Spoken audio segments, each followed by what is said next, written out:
Salut tout le monde et bienvenue pour cette première vidéo d'une nouvelle série pour ma chaîne YouTube qui va s'intituler YouTube Life. C'est un peu un ressenti personnel après 8 ans et demi passés sur YouTube que je vais partager avec vous. Cela ne veut pas dire que je vais arrêter YouTube, loin de là. Le sujet de cette première vidéo, eh bien c'était pas gagné d'avance comme le dit le titre. Car le problème, c'est que lorsque l'on souhaite se lancer dans un projet, eh bien, il y a forcément des difficultés qui font office d'obstacles. Mais bon, quand on a la motivation, eh bien, on passe par-dessus ceci. Pour commencer, début 2008, j'étais très pauvre, question matos de tournage vidéo. J'étais dépourvu de webcam, je n'avais pas de caméra à proprement parler, j'avais juste un vieil appareil photo qui était même pas un réflexe, donc je peux vous dire que la qualité de l'image et du son, bah c'était vraiment pas énorme. Bah regardez justement cette vieille vidéo, juste 5 secondes pour vous donner un ordre d'idée de comment c'était mes vidéos à l'époque. Bonjour à tous, aujourd'hui va se dérouler un tournoi de guitare et donc oui, en effet, il y a quand même une grosse différence par rapport à aujourd'hui. Il faut ajouter à cela que les portables n'étaient pas super top en termes de qualité vidéo. En 2008, j'avais un portable qui était un peu comme un Nokia 3310, donc pour filmer, fallait complètement oublier ceci. Comme vous l'avez compris, début 2008 sur YouTube, eh bien on pouvait pas trop compter sur les avancées technologiques, ou plutôt dire l'accessibilité à la technologie. Pour avoir des caméras dignes de ce nom, pour pouvoir tourner de bonnes vidéos assez potables, eh bien il fallait mettre la main dans le porte-monnaie. À l'heure d'aujourd'hui, c'est beaucoup plus accessible. Vous prenez votre portable, votre smartphone, vous pouvez faire des vidéos d'une très bonne qualité avec juste un smartphone. Pour les caméras, vous comptez seulement 200-300 €. Étant donné qu'en 2008, la base de ma chaîne YouTube, c'était des tournages, ou plutôt des vidéos reportages de tournois de jeux vidéo, et bien forcément, il me fallait un petit peu de matos et j'étais pas vraiment gâté de ce côté-là. Et donc, fallait faire avec ce qu'on avait. Pour le deuxième problème, on va rester dans le milieu du matos, mais cela concerne la capture d'écran. En effet, début 2008, j'avais rien du tout pour enregistrer mes parties de jeux vidéo. C'était la bonne époque, enfin bonne, on va pas dire ça comme ça, c'était vraiment la vieille époque où les joueurs avaient l'habitude de prendre leur propre caméra et de filmer l'écran, carrément leur télé, pour pouvoir montrer leurs différents gameplays. Pour capturer vraiment de belles vidéos, de beaux gameplays, eh bien il fallait faire, on va dire, il fallait faire beaucoup de recherches sur internet, puisque il n'y avait pas à l'époque toute cette gamme disponible concernant du matos de capture d'écran. Il n'y avait pas le HDPVR, enfin je dis il n'y avait pas, ou alors c'était pas vraiment bien répandu. Peut-être que ça existait, mais c'était peut-être assez cher également. De Elgato à l'époque, et en plus, si pour pouvoir capturer des vidéos à l'époque, parce que j'avais deux projets sur YouTube, le projet des tournois des reportages, je veux dire reportages de tournois, ainsi que des gameplays de records de jeux vidéo. Ce que je vous propose, très récemment, je faisais ça à l'époque, à mes débuts sur YouTube, mais il n'y avait pas de voix off, mais ça c'était encore une fois un autre problème, il n'y avait même pas de facecam, donc c'était pas vraiment super convaincant par rapport aux dernières vidéos de records du monde que je vous ai proposées très récemment. Il faut ajouter à cela qu'il n'y avait pas de tuto FR, très peu de conseils FR concernant les captures d'écran de télé. Il fallait se contenter de tutos américains, donc passer par des forums, là il fallait être limite anglophone, sinon vous étiez complètement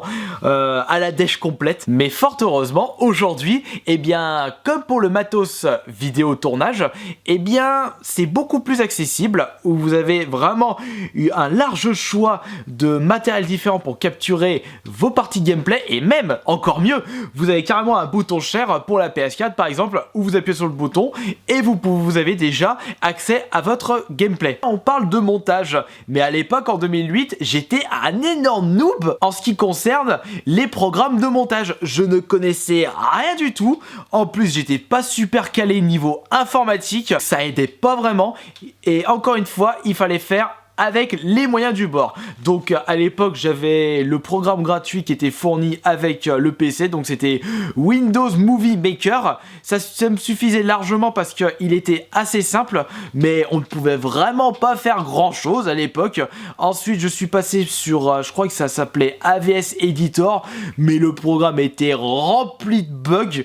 J'en avais un autre aussi, je me souviens plus du nom, je crois que c'était également Windows Movie Maker, mais c'était une autre version un peu plus complexe, mais là aussi j'étais un petit peu paumé parce que je jonglais avec plusieurs programmes de montage vidéo pour essayer de trouver le meilleur ou par rapport à ce que je faisais pour la chaîne YouTube, mais en faisant ceci, j'acquiers une meilleure dextérité concernant les programmes de montage. Et après, j'ai pu enfin me trouver un montage qui me plaisait vraiment, c'est celui que j'utilise actuellement, c'est le Magix Video Deluxe. Actuellement, j'utilise la version 2014. Bon, par contre, je ne peux pas faire des vidéos en 60 fps, bah, d'ailleurs, mon réflexe, je ne peux pas faire des choses avec, donc il va falloir se remettre en question pour pouvoir vous proposer une meilleure qualité de vidéo. Mais j'ai un autre souci, j'ai toujours pas de fibre et donc j'ai pas envie que ça me mette 3 plombs pour charger les vidéos. Et tout comme le matos de capture d'écran, et bien en termes de montage vidéo, il y avait très peu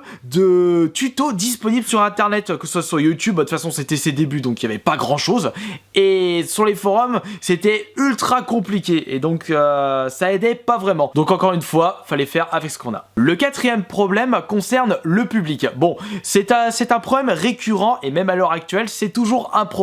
Lorsque vous débutez sur YouTube, eh bien il faut rechercher son petit public. Il y a des personnes qui recherchent un très très gros public et des personnes qui recherchent un petit public assez fidèle. Le problème avec le public, c'est par où commencer. Quel concept peut permettre de fidéliser au mieux son public? Et là bah, il va falloir faire un peu de touche à tout et regarder et essayer d'observer qu'est-ce qui convient le mieux pour fidéliser son public. J'ai essayé les vidéos de reportage, ça n'a pas marché. J'avais fait mes vidéos de record sans voix off, ça n'a pas marché du tout. J'ai commencé à avoir un peu de public à partir de 2011, c'est-à-dire avec mes vidéos de collection de jeux vidéo. Et c'est là que je me suis rendu compte que c'était ça qui plaisait le mieux aux personnes qui se trimballaient sur YouTube. Donc j'ai décidé de me mettre un peu plus à fond sur les vidéos de collection. Salut à tous, Kirby54. Donc aujourd'hui je vais vous présenter toute ma collection de jeux Xbox 360. Et en plus le souci c'est que en 2008 à mes débuts, eh bien il n'y avait pas vraiment beaucoup de public. Il y avait vraiment très peu de personnes qui se baladaient sur YouTube. Il n'y avait pas cette énorme hype que l'on retrouve actuellement. Il n'y avait pas le grand public comme on peut le dire. Et donc c'était encore plus compliqué de se faire une place. Mais le souci c'est que comme il y a plus de monde à l'heure actuelle et comme c'est l'énorme jungle, donc peut-être qu'il est encore plus complexe de se faire une place. Ça, on peut en débattre pour une autre vidéo. Et enfin, le cinquième et dernier problème que je me trimballe encore à l'heure actuelle, c'est que j'ai une très mauvaise élocution. Depuis que je suis gosse, bah, j'ai toujours été mauvais en français et à l'oral, du fait que j'ai un vocabulaire assez pauvre. On ajoute à cela que je n'étais pas vraiment à l'aise devant une caméra. Bon, comme c'était un peu une découverte à l'époque, et bien forcément on ne sait pas trop comment se débrouiller, comment se comporter. On est un petit peu intimidé par cette caméra, du fait qu'on n'ait pas l'habitude, ce qui est un petit peu normal. Ça, je pense qu'on passe tous par là. Durant ma jeunesse, je n'étais pas le genre à beaucoup discuter. Je préférais écouter plutôt que de rentrer dans des débats. Là, j'essaye de rattraper un petit peu le coup, mais ça s'entend quand même. Vous entendez beaucoup de fautes de ma part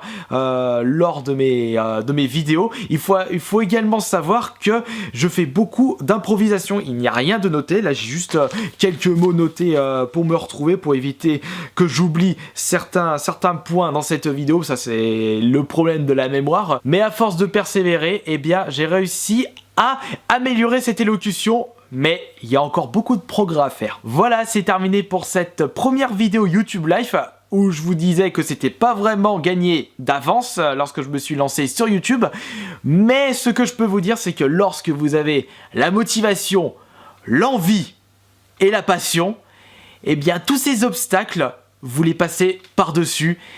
Et tant bien que mal, vous continuez à faire ce qui vous plaît le plus dans votre vie. Et c'est le cas pour moi avec YouTube. Cela fait depuis 8 ans et demi que je vous propose des vidéos et ce n'est pas demain que je vais arrêter.